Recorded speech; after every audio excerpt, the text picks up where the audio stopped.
Dust motes danced in the shaft of afternoon light, settling on the final divorce decree. Matthew's signature was sharp, blue, and barely dry.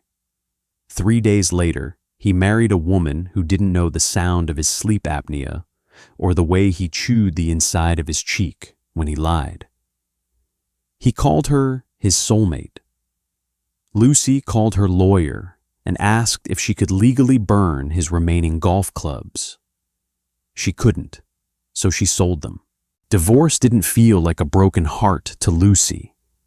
It felt like a low-grade fever that wouldn't break, accompanied by the persistent smell of bleach and stale takeout. She was in her workshop when the news hit. Her hands were vibrating, numb from 3 straight hours of running the orbital sander over a slab of reclaimed walnut.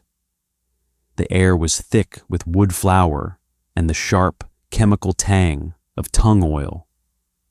When she finally cut the power, the sudden silence in the drafty garage was deafening.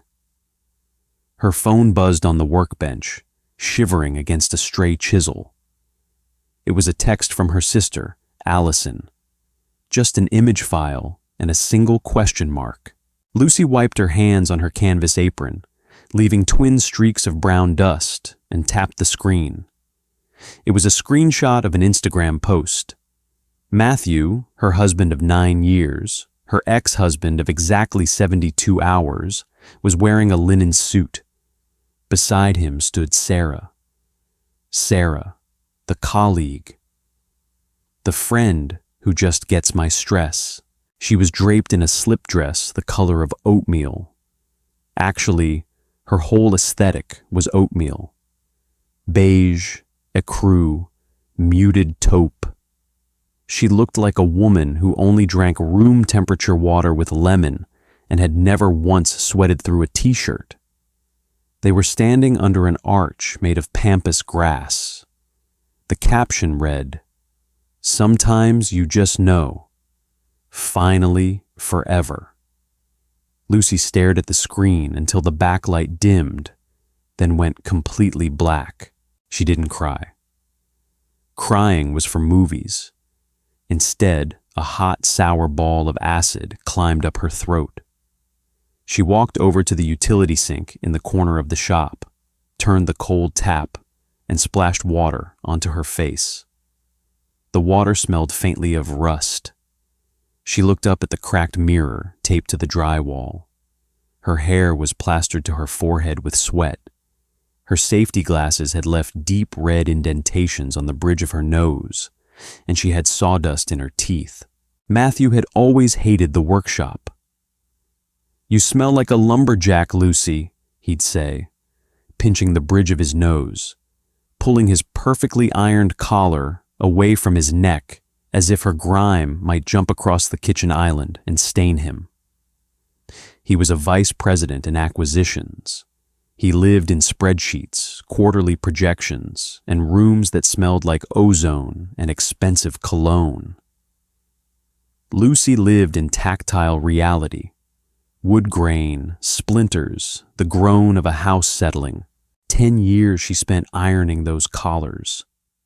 10 years of nodding at corporate dinners, eating dry chicken breast while his bosses made terrible golf jokes. Now, he was standing under dried grass with a woman who looked like a scented candle, claiming he had found his soulmate. Lucy walked back to the workbench, picked up her phone, and threw it as hard as she could into the aluminum trash can. It hit the metal with a satisfying hollow clack. Then she went to the mini fridge, pulled out a cheap domestic beer, cracked it open, and sat on the concrete floor. The cold seeped through her denim jeans, grounding her. She drank the beer in 3 long swallows.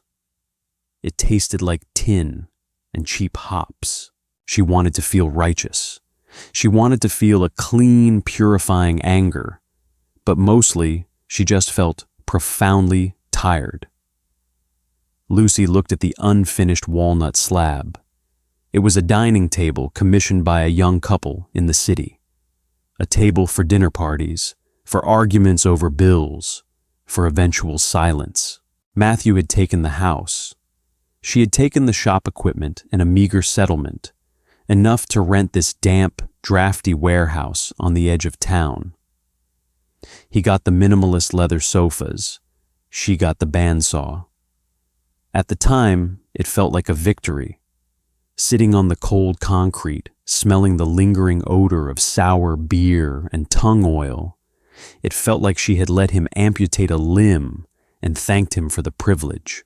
Lucy stayed on the floor until the sun went down, and the chill in the uninsulated garage made her teeth chatter. Tomorrow she had a site visit for a massive new restoration contract. She couldn't afford to be hungover, and she couldn't afford to care about Matthew's linen suit. The estate was a sprawling, dilapidated Victorian monstrosity an hour north of the city limits. It sat at the end of a winding dirt road surrounded by overgrown rhododendrons and skeletal oak trees. The morning air was damp, heavy with the smell of wet earth and rotting leaves. Lucy parked her rusted pickup truck near the crumbling stone portico, the tires crunching loudly over the gravel. She grabbed her thermos of black coffee, her clipboard, and a heavy iron crowbar. The architect who hired her said the structural beams in the main hall were original, rotting, and needed to be assessed for historic preservation. The front door, a massive slab of mahogany that was blistered and peeling, was propped open with a broken brick. She stepped inside. The air in the foyer was a shock to the system. It smelled intensely of damp plaster, mice, and centuries of trapped cold. The wallpaper, a dark floral pattern, was peeling away from the walls in long, sad strips. "Hello?" Lucy called out. Her voice echoed, flat and hollow, bouncing off the high ceilings. "In the library," a voice replied. It was a deep, gravelly sound, entirely lacking in customer service warmth. She followed the voice down a dark corridor, her boots leaving dusty footprints on the dull hardwood floors. She stepped into a massive room lined with empty bookshelves. In the center of the room, standing on a battered wooden stepladder, was a man. He was using a crowbar to rip away a section of the ornate plaster ceiling. Chunks of white debris rained down on him, dusting the shoulders of his faded flannel shirt and coating his dark graying hair in a fine white powder. He wore scuffed, mud-caked work boots and jeans that had seen better decades. "You the demo crew?" Lucy asked, taking a sip of her coffee. It burned the roof of her mouth.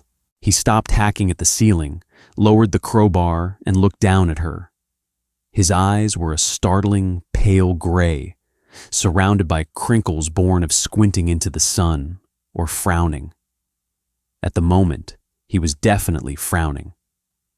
"I'm the owner," he said. His tone was flat, not defensive, just stating a fact.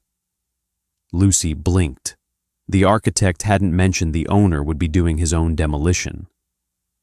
"Artan?" she asked, checking her clipboard. "Just Artan." He stepped down from the ladder. He was taller than she expected, moving with a heavy, deliberate grace. He wiped a hand across his forehead, smearing a streak of plaster dust across his brow. "You're the woodworker, Lucy." "Restoration carpenter," she corrected, a bit too sharply. He didn't apologize. He just gestured toward the far wall with his crowbar. "The joists above the fireplace are soft. Water damage from a slate tile failure on the roof in the 90s. I want to know if they can be sistered or if we have to rip the whole ceiling out. No pleasantries, no, how was the drive?" She liked him immediately. Lucy walked over to the fireplace, a massive stone structure that smelled faintly of old ash. She reached up and pressed her thumb into the exposed wood of the joist above it. The wood gave way with a sickening, spongy crunch. "Rot," she said. "Deep. You can smell the mycelium from down here." Artan stepped closer. He smelled like rain, old paper, and sweat. It was a sharp, human scent, a stark contrast to Matthew's sterile ozone. "Can you fix it?" he asked, looking at the wood, not at her. "I can cut out the rot, scarf in new timber, and stabilize the load," she said, shining her flashlight into the cavity. "But I'll need matching white oak, old growth. It won't be cheap, and it will take weeks to source." Artan leaned against the stone mantelpiece.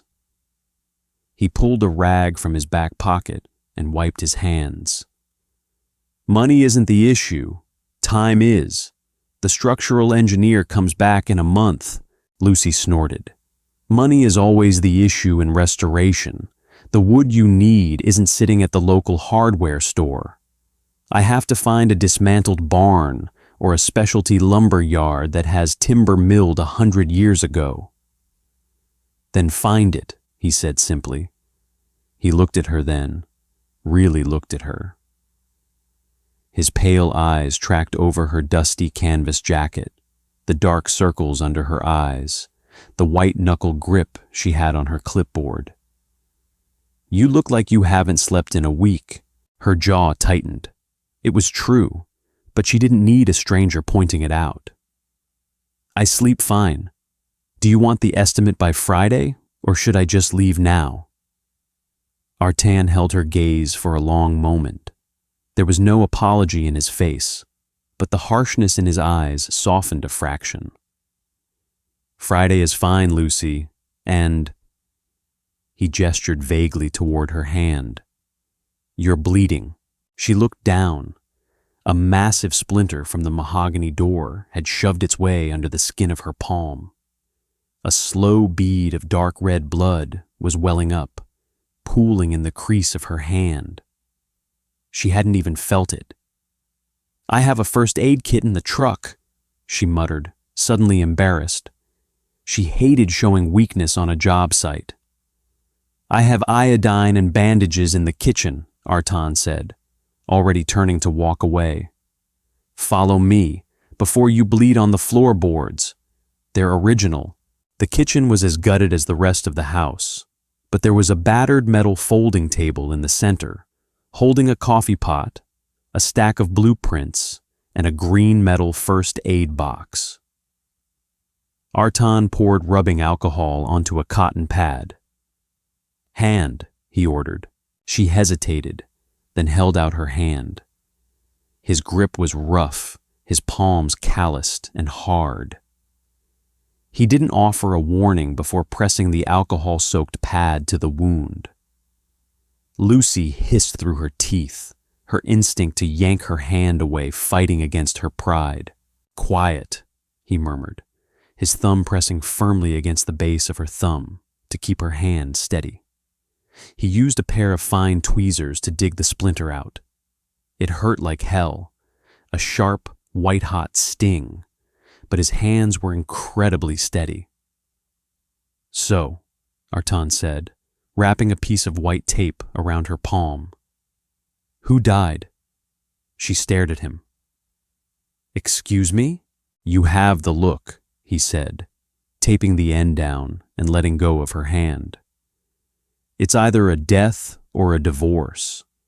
Nobody walks around carrying that much static electricity unless their foundation just cracked." She wanted to tell him to mind his own business.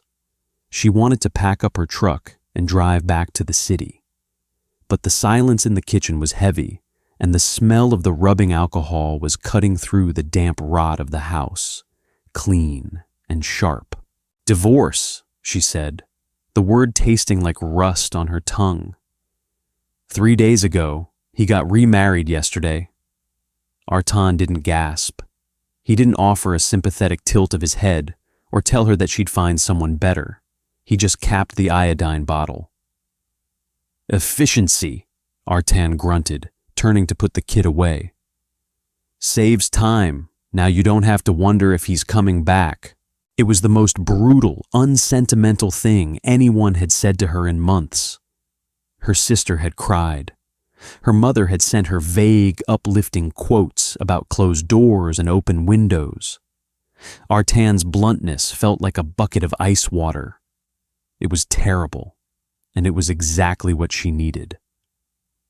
Lucy let out a short, harsh bark of a laugh. It sounded rusty.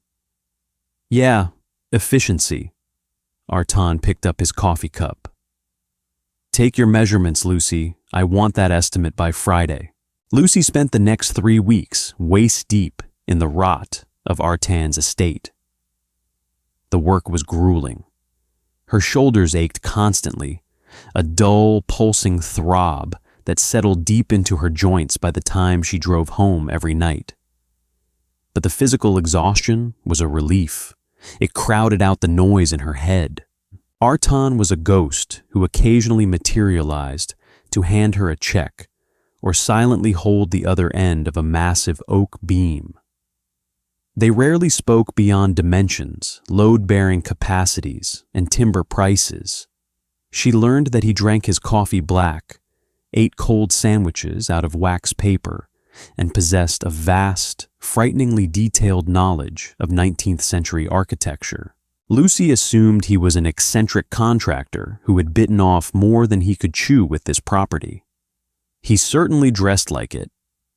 His flannels were threadbare at the elbows, and his truck was a battered 1990s Land Rover that sounded like a dying tractor when it idled. She didn't think about his bank account. She thought about how the tension in her chest eased a fraction whenever she stepped into the cold, dusty air of that ruined house. It was a Tuesday afternoon when reality intruded. Lucy needed brass fittings for a restored banister, specific ones that required a trip to a high-end architectural salvage and home goods emporium in the city's wealthy West End. She hated the place. It was aggressively curated, smelling of lavender diffusers and polished brass. It was the kind of store where rich people bought rustic charm at a 600% markup. She was wearing her work clothes, steel-toed boots caked in dried mud, cargo pants spotted with wood glue, and a faded gray t-shirt. Her hair was tied up in a messy knot, and she probably smelled like sweat and pine resin. Lucy was kneeling in aisle 4, digging through a bin of tarnished hinges when she heard the laugh. It was a light, musical trill, the kind of laugh that had been practiced in front of a mirror. "Oh, Matthew, look at these. They'd be perfect for the guest house." Her stomach dropped, plunging past her knees and hitting the polished concrete floor. She froze, her hand hovering over a brass latch. She recognized the smooth, buttery baritone that answered her. "A bit too farmhouse, aren't they, babe? I thought we were going for modern transitional." Lucy slowly stood up, peering over the top of the shelving unit. There they were, Matthew and Sarah. Matthew looked exactly the same, yet entirely different. He was wearing a cashmere sweater the color of a bruised plum, draped casually over his shoulders. His hair was perfectly styled. Sarah was holding his arm, leaning into him. She wore a pristine white trench coat and carried a leather handbag that cost more than Lucy's bandsaw. They looked like an advertisement for a luxury retirement community, despite only being in their 30s. Lucy took a slow step backward, intending to vanish down the adjacent aisle. She didn't want a confrontation. She didn't want the pity in Matthew's eyes. But her boot caught the edge of a loose floor display. A metal bin of decorative iron nails tipped over, crashing to the floor with a sound like 100 cymbals dropping down a staircase. Silence descended on the aisle. Matthew and Sarah turned. Matthew's eyes widened, recognizing her immediately beneath the grime. A complex series of emotions flashed across his face: shock, embarrassment, and finally, a smug, patronizing pity. "Lucy," he said, his voice loud enough to turn heads 2 aisles over.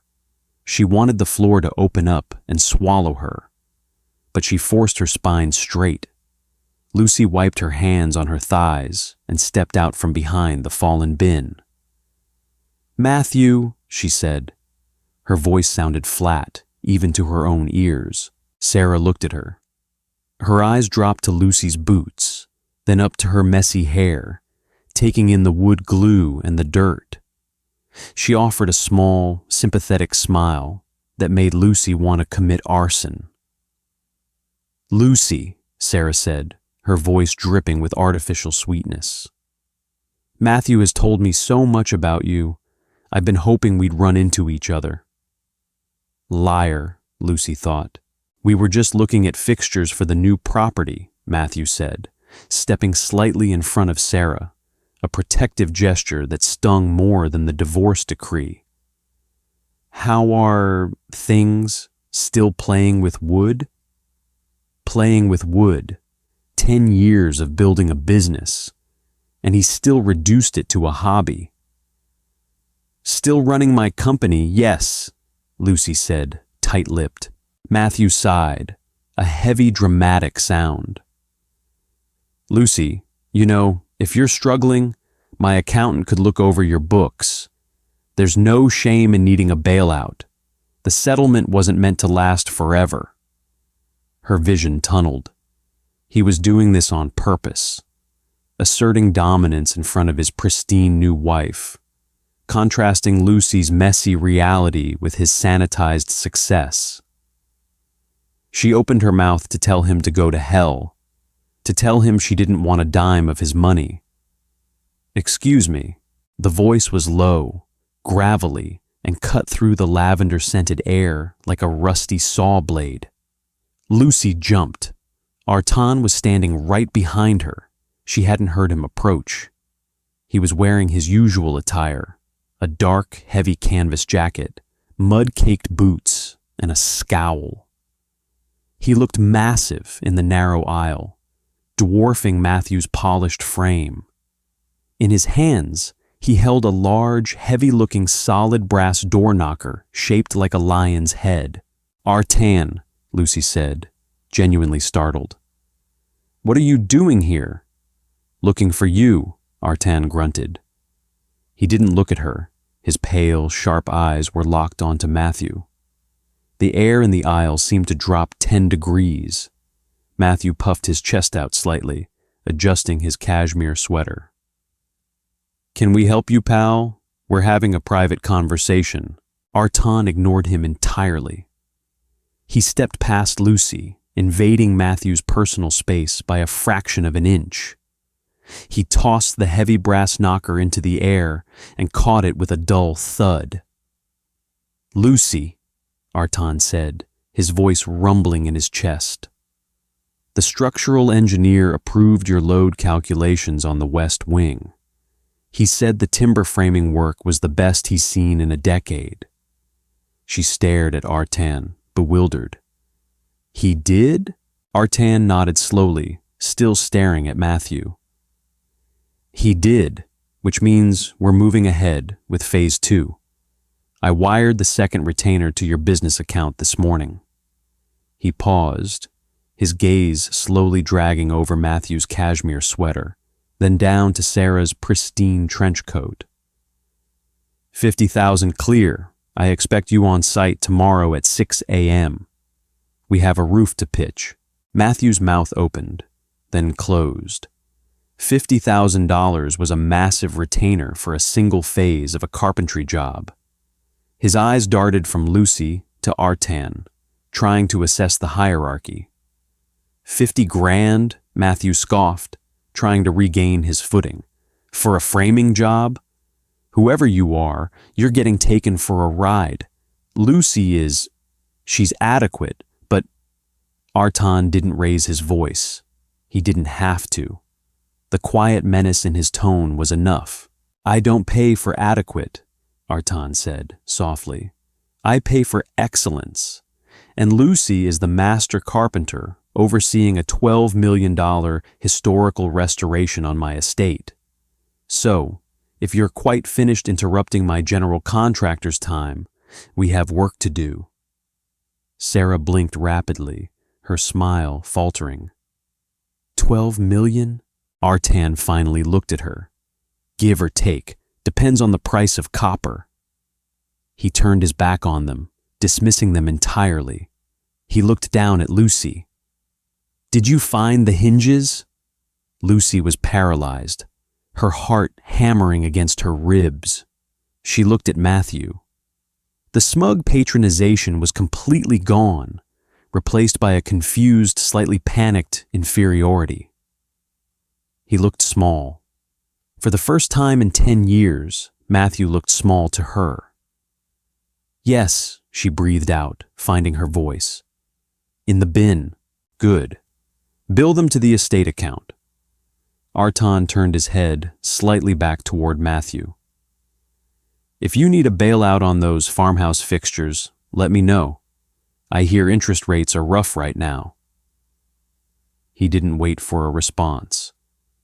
Artan put a heavy, warm hand on the middle of Lucy's back, right between her shoulder blades, and physically steered her away from the aisle, leaving Matthew and Sarah standing in stunned silence amidst the scattered iron nails. They walked in silence to the checkout counter. Lucy's mind was racing. $12 million? $50,000 retainer? Once they were outside in the gray afternoon air, the noise of the city traffic washing over them, she stopped and turned to him. "Artan, what the hell was that?" He pulled a set of keys out of his pocket, walking toward his rusted Land Rover. "I despise cashmere." "You wired me $50,000? She demanded, following him. He opened the door of the truck. It creaked loudly. "The joists are solid, Lucy. The engineer signed off. You earned the next phase." He paused, looking over the roof of the truck at her. "And your ex-husband is a tedious bore. You're better off." He got in the truck and slammed the door. She stood on the sidewalk, smelling the exhaust fumes and the faint, lingering scent of lavender from the store, feeling the cold, hard weight of the divorce begin, finally, to crack. $50,000 looked strange on a cracked phone screen. Lucy sat in her truck the morning after the hardware store incident, staring at the banking app. The numbers were stark white against the dark background. It was more money than Matthew and she had in their joint savings when they separated. It was enough to keep her warehouse heated for 5 years. It was enough to buy the imported Japanese chisels she'd been salivating over since her apprenticeship. She closed the app, shoved the phone into her cup holder, and turned the key in the ignition. The truck sputtered, coughed blue smoke, and finally settled into its rattling idle. Money didn't change the fact that she had a roof to pitch and a deadline breathing down her neck. The white oak arrived on a flatbed at 7 a.m. It was reclaimed from an 1850s tobacco barn in Kentucky, massive 12 by 12 timbers that smelled heavily of cured earth, dry rot, and decades of stagnant heat. Artan was already on site. He was wrestling a heavy chain around the first timber, his forearms tight with exertion. He didn't say good morning. He just threw her the other end of the chain. "Hook it to the winch," he grunted, wiping a streak of grease from his cheek. For the next 6 hours, they didn't speak. They became a machine built of pulleys, sweat, and geometry. The physical labor was brutal. Lucy's lower back screamed in protest every time they nudged a 1,000-pound beam into alignment. The air in the great hall grew thick with the acrid smell of ozone from the winch motor and the sharp tannic dust of the oak. At noon, she finally killed the generator. The sudden quiet rang in her ears. She collapsed onto a stack of drywall, her chest heaving, wiping a mix of sawdust and sweat from her eyes. Her hands were shaking from the vibration of the circular saw. Artan walked over and dropped a brown paper bag onto her lap. Grease had already turned the bottom of the bag translucent. "Eat," he ordered.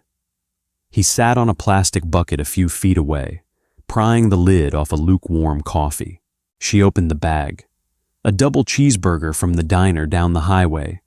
It smelled like heaven, burnt fat, onions, and cheap yellow mustard. She ate half of it in 3 bites, barely tasting it, just fueling the furnace. Her phone buzzed in her cargo pocket. She pulled it out. "Matthew. Lucy. What was that yesterday? Who is that guy?" Sarah was really upset by his attitude.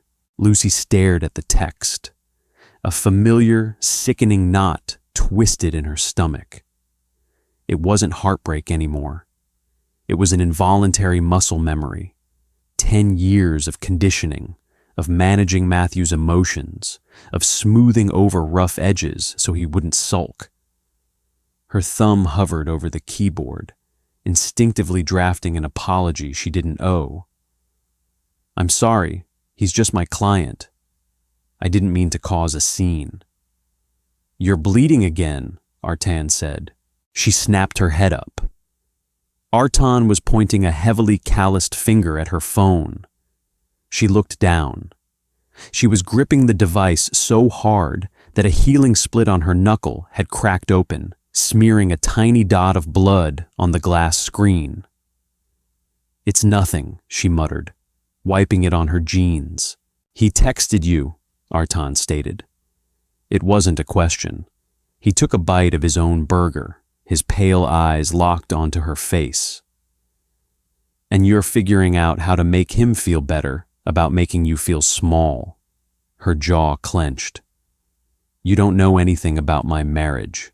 I know I watched him try to humiliate you in a hardware store to impress a woman who looks like she gets a headache if a door slams too hard."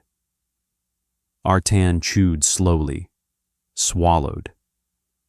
"I know you're sitting here vibrating with guilt because he sent you a few pixels on a screen. Turn the phone off, Lucy. It's not that simple. It is exactly that simple." Artan leaned forward, resting his elbows on his knees. The smell of wet earth and old wood clung to him. "You build structural joints for a living. You know when a beam is carrying dead weight. You cut it out. You don't sand it and hope it holds the roof up." She stared at him, her heart hammering a chaotic rhythm against her ribs. She wanted to be angry at his intrusion, but the sheer, unvarnished truth of it stripped the defense right out of her throat. She looked down at the text from Matthew. Sarah was really upset. Not a word about her. Not a word about the fact that he was shopping for fixtures with his new wife 3 days after their divorce finalized. Lucy pressed the power button on the side of the phone and held it until the screen went black. She tossed it onto the concrete floor. Artan grunted in approval. He crumpled his burger wrapper and threw it into a trash barrel. "Break's over. We have 2 more beams to hoist before the rain hits." They worked until the light faded to a deep, bruised purple. By the time Lucy packed her tools, she was covered in a thick layer of grime, her muscles trembling with a deep, satisfying exhaustion. The knot in her stomach was gone, replaced by the dull ache in her shoulders. As she climbed into her truck, Artan walked up to the driver's side window. "There's a dinner on Friday," he said, his voice rough from inhaling dust all day. "The Historical Preservation Board. They need to approve the variance for the West Wing roofline. I need my lead contractor there to answer their questions." She gripped the steering wheel. "A dinner? Like a formal dinner?" "Suit and tie," Rubber chicken. Endless talking. He looked annoyed just mentioning it. 7 o'clock, city center. I'll text you the address. Artan, I don't do formal. I own one dress, and it smells like mothballs. I'm a carpenter. You're the person running a $12 million job, he corrected, tapping his knuckles against the rusted door of her truck. Buy a new dress. Put it on the estate account. I'll see you Friday. He walked away before she could argue, disappearing into the shadows of the massive gutted house. The hotel ballroom smelled of expensive floor wax, roasting tenderloin, and the cloying heavy scent of 100 different designer perfumes clashing in the air. Lucy stood near the ice sculpture, feeling wildly out of place. She had spent $300 on a structured dark green sheath dress that hit just below the knee. It didn't smell like mothballs, but the rigid fabric pinched her ribs every time she took a deep breath.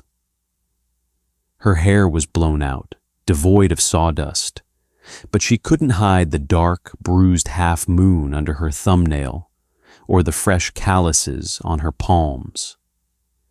She took a sip of her champagne. It tasted like green apples and copper. You look like you're planning a murder. She turned. Artan was walking toward her. If she hadn't known his face, she wouldn't have recognized him. The faded flannel and mud-caked boots were gone. He wore a charcoal suit that draped over his broad frame with an immaculate, terrifying precision. The fabric looked soft enough to melt.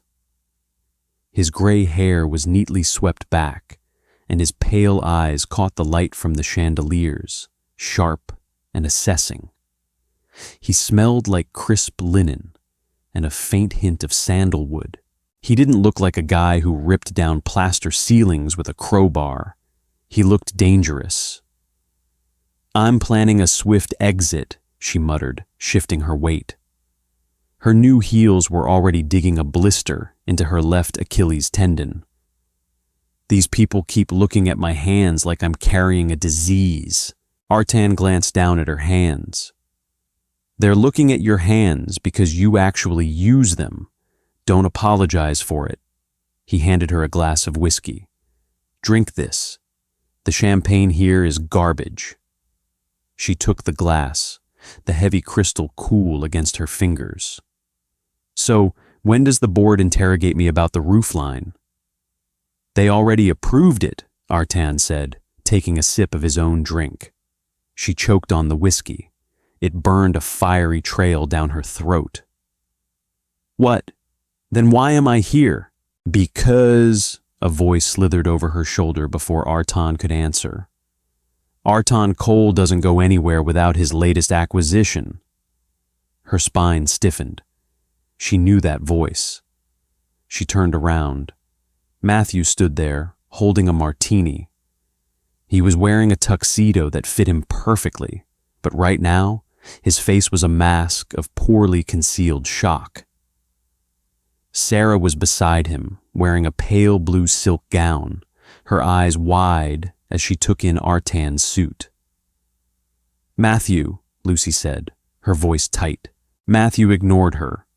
His eyes were glued to Artan. He took a step forward, his posture suddenly shifting from arrogant swagger to the desperate fawning deference of a subordinate. Mr. Cole, Matthew stammered, extending his hand. The martini sloshed over the rim of his glass, dripping onto his polished shoe.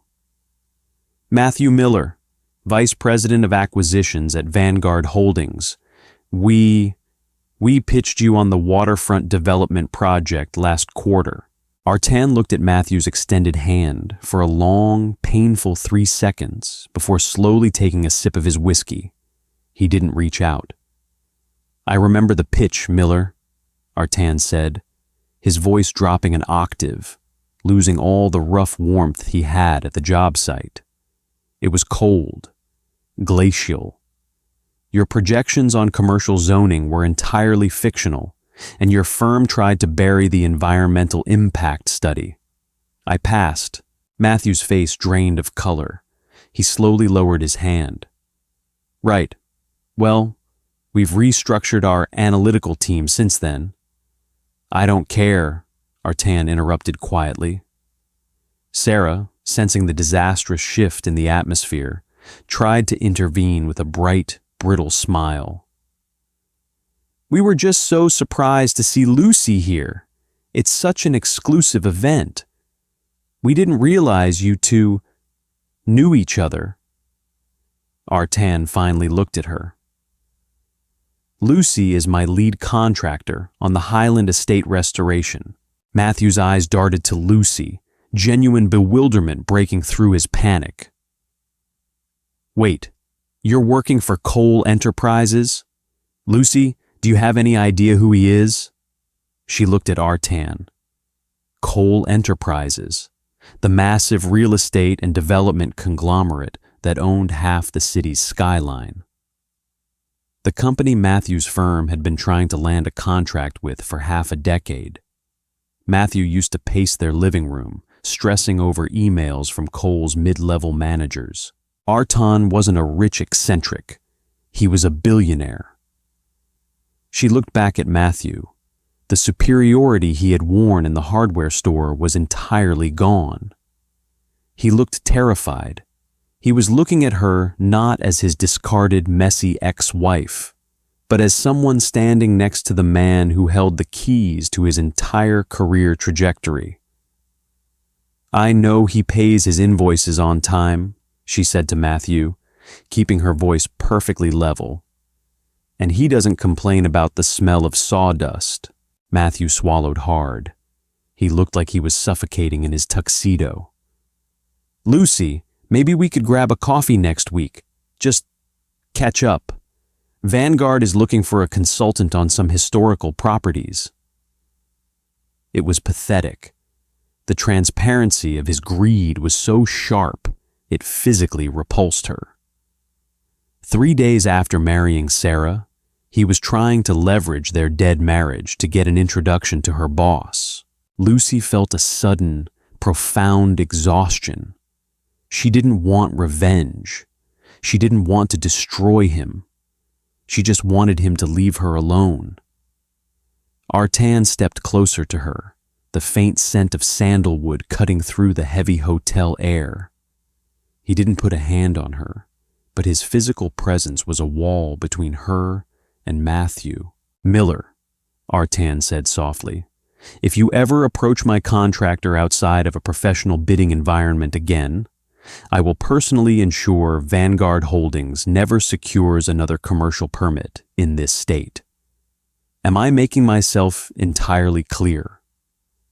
Matthew shrank. He actually lost an inch of height. Yes, Mr. Cole, perfectly clear. Come on, Sarah. He grabbed Sarah's arm and practically dragged her toward the exit, abandoning his half-spilled martini on a passing waiter's tray. Lucy watched them disappear into the crowd of tuxedos and silk gowns. Her heart was pounding, but her hands, holding the heavy crystal glass, were perfectly steady. Cole Enterprises? She asked, turning to look at Artan. Artan shrugged, a tiny dismissive movement of his broad shoulders. It's just math and concrete, Lucy. Like I said, I prefer the wood. He looked at her, his pale eyes studying the harsh, pinched line of her mouth. Take the shoes off, Artan said. She blinked. What? Take the heels off. You're limping. My driver is out front. We're leaving. We haven't eaten the rubber chicken yet. Artan gave a short, huffing laugh. It was the best sound she had heard all night. I know a diner down the highway that makes a double cheeseburger. My treat. She reached down, unbuckled the straps of the torture devices on her feet, and stood barefoot on the plush hotel carpet. It was the first time all evening she felt grounded. Okay, she said, holding the shoes in her left hand. Let's go. Rain started falling in thick, heavy sheets by the time Artan's driver pulled the black sedan up to the diner. It was a metal-clad box sitting on the shoulder of the interstate, glowing with a violently bright pink neon sign that had a buzzing short in the letter E. Lucy stepped out of the car, her bare feet hitting the damp, oil-slicked asphalt. The cold shocked her system, sharp and immediate. She carried her expensive shoes in one hand, gripping the hem of the stiff green dress with the other. Artan followed, moving with that heavy, deliberate grace, his charcoal suit absorbing the neon light. He told his driver to go get coffee and wait down the block. Inside, the diner smelled intensely of burnt coffee, industrial bleach, and decades of vaporized bacon grease. It was glorious. They slid into a cracked red vinyl booth at the back. The table surface was a faded Formica laminate, sticky to the touch in that permanent way no amount of scrubbing could cure. Artan took up too much space in the booth. His shoulders brushed the glass of the window. He picked up the laminated menu, which was covered in a thin film of grease, and studied it with the same intense, terrifying focus he used on blueprints. 2 double cheeseburgers, Artan told the waitress when she arrived, popping her gum. Fries, and a pot of black coffee. Leave the pot.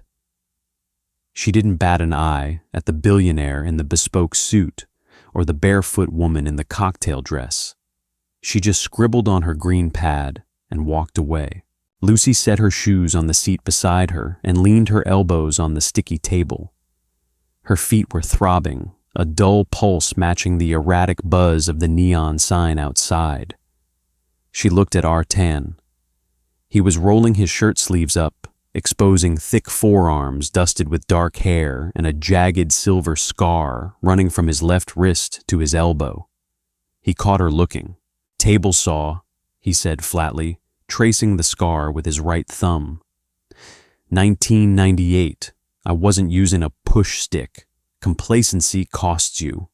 She nodded, rubbing the callus at the base of her thumb. I almost lost a finger to a router 2 years ago. Same reason. I was tired, rushing a job for a client who wanted it yesterday. Matthew? Artan asked. The name didn't hit her with the usual jolt of electricity. It felt flat. He didn't want the table. He wanted the check from the client to clear before the end of the month so we could afford a vacation to Cabo. Artan snorted. It was a low, rough sound.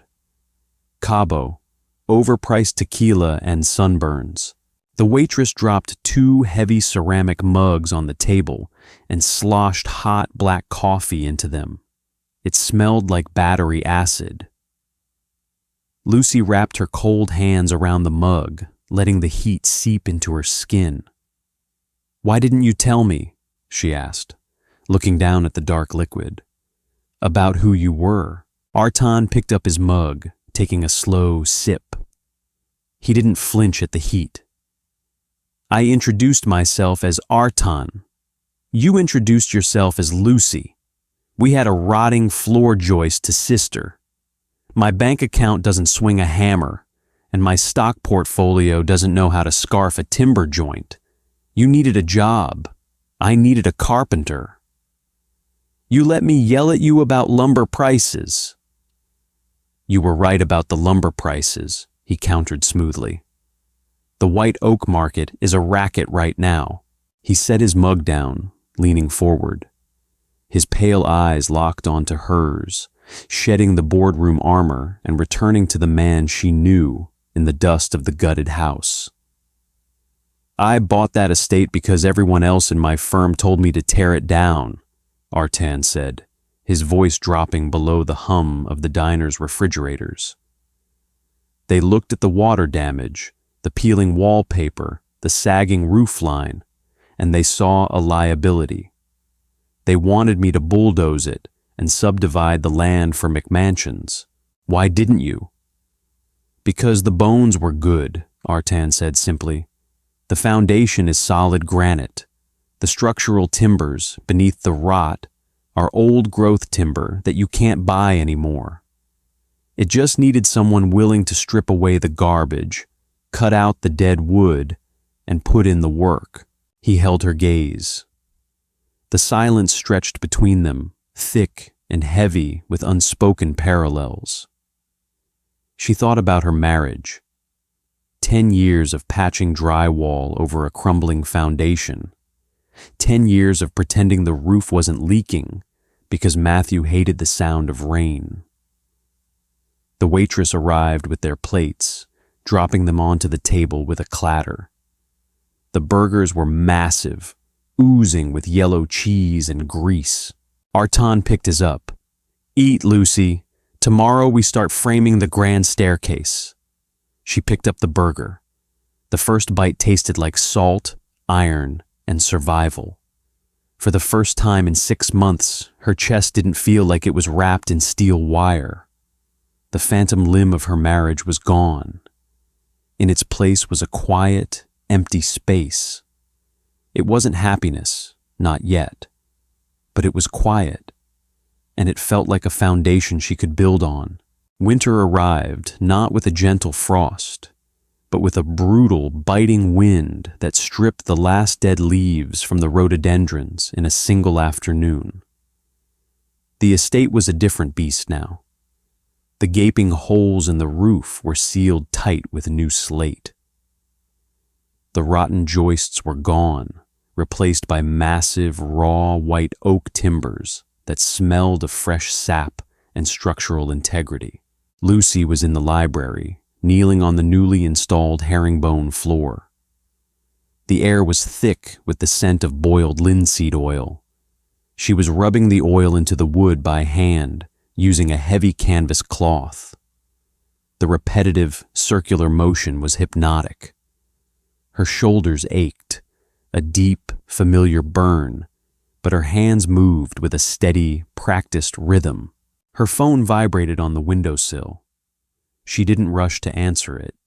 She finished oiling the section of flooring, carefully laid the rag across a metal bucket, and wiped her hands on her jeans before picking up the device. It was a voicemail from Matthew. She stared at the screen for a moment. It had been 4 months since the hotel dinner. 4 months of silence. She pressed play, putting the phone on speaker and setting it on the floor next to her. "Hey, Lucy, it's Matthew." His voice sounded thin, stripped of the confident buttery resonance he usually practiced. "Listen, Vanguard is restructuring. They let me go yesterday. Sarah and things are tense. She went to stay with her sister. I drove past your old workshop today. It's empty. I didn't know you moved. I just wanted to hear a friendly voice, I guess. Call me back?" The voicemail ended with a sterile, computerized beep. She sat on the polished floor, listening to the wind howl against the thick window panes. She waited for the anger. She waited for the smug satisfaction of karma. She waited for the sharp sting of betrayal to flare up in her chest. Nothing came. There was only a profound, echoing indifference. Matthew was a stranger who used to live in her house. He was a bad investment she had finally written off. She tapped the screen and hit delete. The voicemail vanished, leaving 0 trace on the servers and 0 trace in her mind. She picked up the rag and dipped it back into the linseed oil. Footsteps echoed from the hallway. Slow, heavy, deliberate. Artan walked into the library. He was wearing a heavy wool coat, the collar turned up against the cold, his boots leaving faint, damp tracks on the unfinished edges of the floor. He stopped in the center of the room, looking up at the ceiling. The plaster was gone, revealing the beautiful, complex geometry of the oak framing they had hoisted together. "The structural engineer signed off an hour ago," Artan said, his voice echoing slightly in the vast room. Final inspection passed. The framing is flawless. She sat back on her heels, pushing a stray strand of hair out of her face with the back of her wrist. She smelled like solvent and sweat. Good. The painters can start on Monday. Artan looked down at her. He didn't smile. He rarely smiled. But the tight, tense lines around his pale gray eyes were gone. He reached into his coat pocket and pulled out a manila envelope, tossing it onto the floor beside her. It landed with a heavy, satisfying thud. Final payment, Artan said, plus a 20% completion bonus. You brought it in under schedule. She looked at the envelope. It represented security. It represented a heated workshop, a new bandsaw, and the ability to turn her phone off for a month if she wanted to. I didn't do it alone, she said, looking back up at him. You swung the hammer as much as I did. Artan unbuttoned his coat, leaning against the massive stone fireplace. I have a new property, coastal, a Victorian monstrosity clinging to a cliffside, salt rot, wind damage, sinking foundation. Sounds like a nightmare, she said, rubbing the oil into a stubborn patch of grain. It is, Artan agreed. The roof is currently sitting in the basement. He paused, the silence stretching out between them, filled only by the wind rattling the glass. I need a lead contractor. She stopped rubbing the floor. She looked at the envelope, then up at the ceiling they had built, and finally over to Artan. He wasn't looking at the wood anymore. He was looking at her, not with pity, not with the transactional glaze of a billionaire. He was looking at her the way he looked at a load-bearing wall, assessing, relying, trusting. I don't work cheap, she warned him, her voice rough. I don't hire cheap, Artan replied smoothly. He pushed off the fireplace, walking slowly toward the door. He stopped at the threshold, turning his head slightly. Pack up your tools, Lucy. I know a place near the coast that serves terrible coffee and decent eggs. We can go over the blueprints tomorrow morning. She watched him walk down the hallway, his heavy footsteps fading into the distance. She looked down at her hands. They were covered in calluses, stained with oil, rough and scarred. They weren't the hands of a polished corporate wife. They were the hands of a woman who knew how to tear things down to the studs and build them back stronger. She grabbed the rag, wiped the excess oil from the wood, and stood up. The floor was solid beneath her feet. If Lucy's journey from a shattered marriage to finding her true worth alongside a man who respects her strength resonated with you, let me know. Hit that like button to support stories about raw, imperfect resilience, and share this video with anyone who needs a reminder that the best foundation is the one you build yourself. Don't forget to subscribe and ring the bell so you never miss a new story. Drop a comment below. Would you have walked away from Matthew at the hardware store? Or let Artan do the talking? See you in the next one.